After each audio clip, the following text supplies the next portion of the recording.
why, God? Why is this happening? It just doesn't even seem like you're here with me. When we're praying and things are not happening, we're going, what's the deal? What's going on? That is when I believe that God is doing something deeper. We feel like he's abandoning us, but man, he is doing things that we don't see just yet. And sometimes we face a situation and we just want to feel valued. Isn't that so true in our life? Then there's other times when we're in a struggle and we just feel the weight. You know what I'm talking about? We feel the weight, the pressure on our shoulders, and sometimes that pressure can just be crushing. And maybe it's your personal finances. You're looking at the struggle and you feel the weight and you're trying to make ends meet and it just is not working. Maybe it's in your business. Maybe there's so much competition in the business that you are in, where just in that industry, there's just constant fighting and tension and scrapping for what you can get. So why would God give us more than we can handle? So that we will depend on his presence. That's where he wants us. He wants us in his presence. He wants us dependent on him. Because the Christian life is not about self-sufficiency. It's about spirit dependency. It's being dependent on him. Because if you think about it, when things are going really well for us in our life, we can often forget God. And we start saying things like, oh, things are just going so well right now. I've got this. I'm doing pretty good. I can handle this. Look at my life, man. It's all together and everything's just working out so good. And what happens is that leads us to be self-sufficient. And do you want to know what will test your self-sufficiency? When everything in your life is falling apart, that will test that self-sufficiency. I don't know if you've ever experienced that or been in a season of life where that's been happening, but for me, that was in 2024. It was a very difficult year for me. I was watching my mom die of Alzheimer's. She had had the disease for 10 years, and she passed in May of 2024, so I had to watch this decline in her, and it was just so difficult.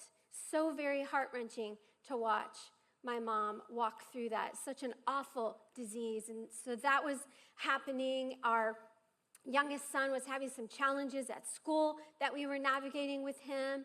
We were working on our marriage.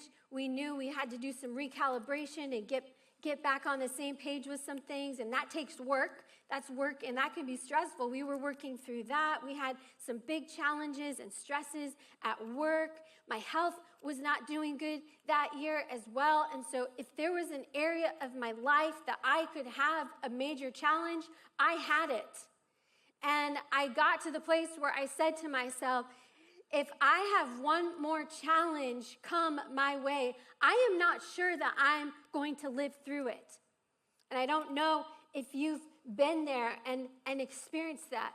But during that season, I can tell you for sure, I didn't have that. I couldn't handle that. That was beyond anything that I could face in and of myself. And you know what? It's exactly where God wanted me to, because it caused me to have more dependence on him. It caused me to be desperate for his presence. I had to choose daily to be in his presence and to say, God, you are in control today, and no matter what challenge or issue that I'm going to face, I know that I can only do it in and through you. Have you been there? Have you been there? I want to take a look at the Apostle Paul. He is a great example for us to follow in this. And there's a passage in 2 Corinthians chapter 11, verses 24 to 25. It talks about some of his challenges. Listen to this. 5 different times the Jewish leaders gave me 39 lashes.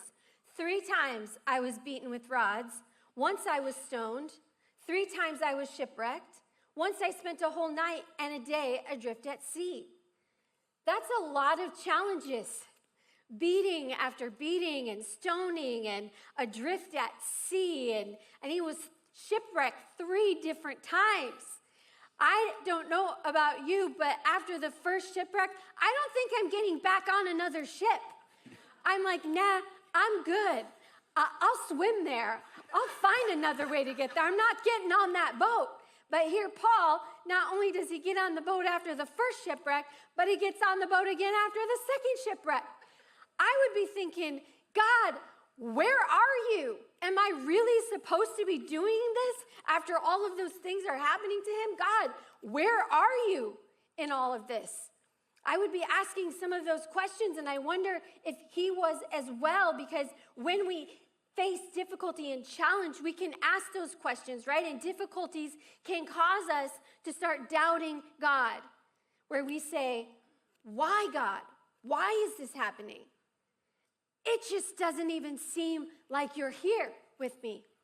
Yeah, so it's most certainly in those times and situations where we have got to depend on God's presence. There's a great psalm in 145, verse 18. It says, the Lord is close to all who call on him. Yes, to all who call on him in truth. I love that. Such an encouragement for every single one of us, because I know I needed to do that. So my situation that I was encountering where I had more than I could handle was about 6 years ago. So we had done the capital campaign to move into this building.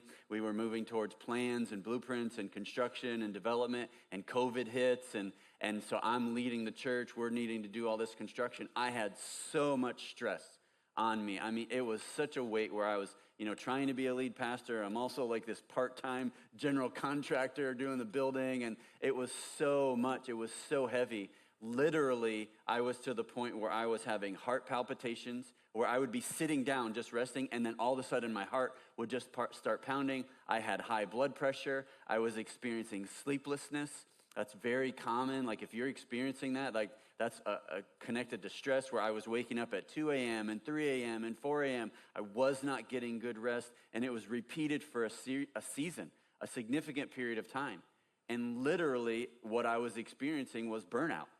And I began to talk to some trusted people and my counselor, and he just said, look, you need to take a break. I basically took a forced sabbatical.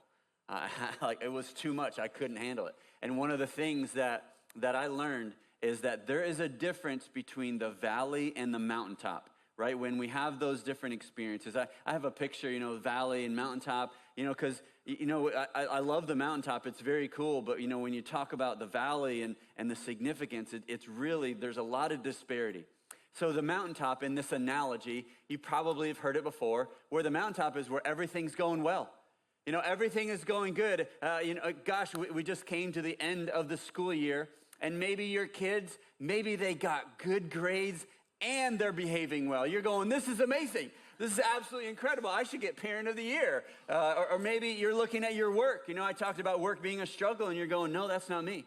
Right now, work is clicking, and we are gelling well, and everything is going great. Maybe talking about marriage, maybe lovemaking is happening, and so maybe all these good things are. I just kind of breezed right through that. Did you see that?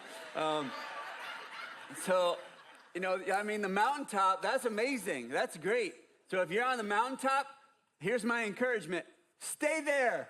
Stay there. Stay on the mountaintop as long as you can. Put up a tent and just hang out. It is good stuff. But what I learned most certainly is that we depend on God's presence more when we are in the valley.